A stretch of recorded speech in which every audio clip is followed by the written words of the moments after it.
Bonjour, parlons de maigreur. Malgré le mouvement de body positivity qui consiste à soutenir toute forme du corps humain, qu'elle soit en état d'extrême surpoids ou de maigreur, certains individus ont recours à des méthodes d'amaigrissement plutôt efficaces. Elon Musk ou d'autres célébrités par exemple ont recours à Ozempic, un médicament initialement dédié à traiter le diabète de type 2. Mais comment ça se fait qu'un médicament dédié à traiter une maladie a d'autres conséquences sur notre corps? Tout d'abord, il faut définir ce que c'est le diabète. Il existe sous forme de deux types, et il concerne la défaillance de régulation du taux de glycémie. Et la glycémie, c'est le taux de sucre. Si le diabète n'est pas traité, il mène à l'hyperglycémie, c'est-à-dire l'accumulation excessive du sucre dans notre organisme. Le sucre, à son tour, est une substance utilisée pour produire de l'énergie au sein de nos cellules. Et il est aussi nécessaire de définir ce que c'est le métabolisme. C'est l'ensemble des processus chimiques et biologiques qui s'accomplissent dans l'organisme. Ici, on va souvent utiliser ce terme pour désigner la consommation de sucre. Mais comment le sucre de notre estomac parvient aux cellules les plus éloignées de notre corps? Il est envoyé par la circulation sanguine, puis capté par les cellules grâce à l'insuline, l'hormone clé du diabète. Les personnes souffrant du diabète de type 1 n'ont pas assez d'insuline. Et le type 2 concerne le mauvais transport de glucose. C'est le sucre qui est utilisé pour produire de l'énergie. Pour traiter le type 1, il suffit donc juste d'injecter de l'insuline pour compenser le manque et assurer le bon fonctionnement du métabolisme. Mais qu'en est-il du type 2? Le mauvais transport du glucose concerne les processus beaucoup plus internes auxquels on n'a pas forcément accès. Cependant, on peut synthétiser en laboratoire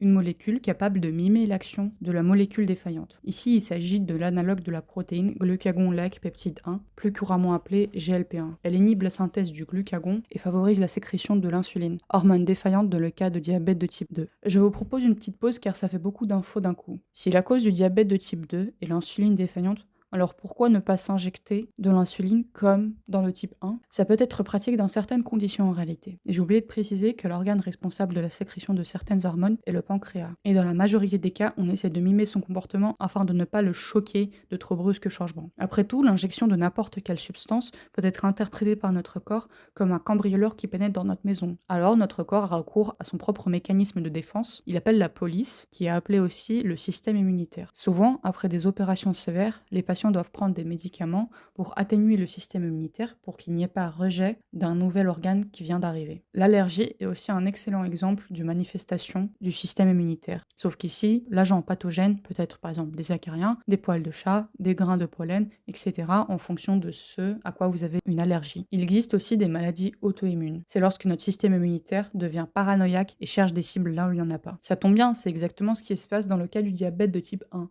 Le corps humain pense que les cellules du pancréas qui produisent de l'insuline sont étrangères, donc il va les attaquer. Sauf que les pauvres cellules, à force de se défendre, elles n'ont pas le temps de fabriquer de l'insuline. Ce mécanisme de maladie auto-immune est très répandu en population et peut concerner beaucoup d'organes. Revenons à nos diabètes. On a compris que la protéine qui doit être remplacée dans le diabète de type 2 est le GLP-1. Dans Ozempic, on utilise un composé nommé sémaglutide. Il agit de manière similaire au GLP-1, sauf que contrairement à son analogue, sémaglutide vit beaucoup plus longtemps. À chaque repas, dès que la nourriture arrive dans nos intestins, le GLP-1 part en direction du pancréas. Le pancréas sécrète alors l'insuline qui prend en charge le glucose contenu dans la nourriture en cours de digestion. Mais aussi le GLP-1 envoie un signal au cerveau qu'on a bien mangé et qu'on ordonne aux organes de ne plus avoir faim. Le sémaglutide fonctionne exactement de la même manière, sauf que ce signal peut être de plus longue durée, vu que le GLP-1 a une durée de vie inférieure au sémaglutide. Ce qui fait que lorsqu'on est sous Ozempic, on a moins faim, on a le sentiment de satiété plus longtemps, donc on mange moins. Mais notre organisme consomme toujours autant de glucose. Et lorsqu'on n'a plus de glucose, on va puiser dans nos réserves de graisse. Et c'est comme ça qu'on maigrit. J'espère que ce sujet vous a plu et vous a éclairci un peu les idées. N'hésitez pas à laisser un commentaire de ce que vous avez pensé de ce nouveau format. De la bonne science à venir. À très bientôt.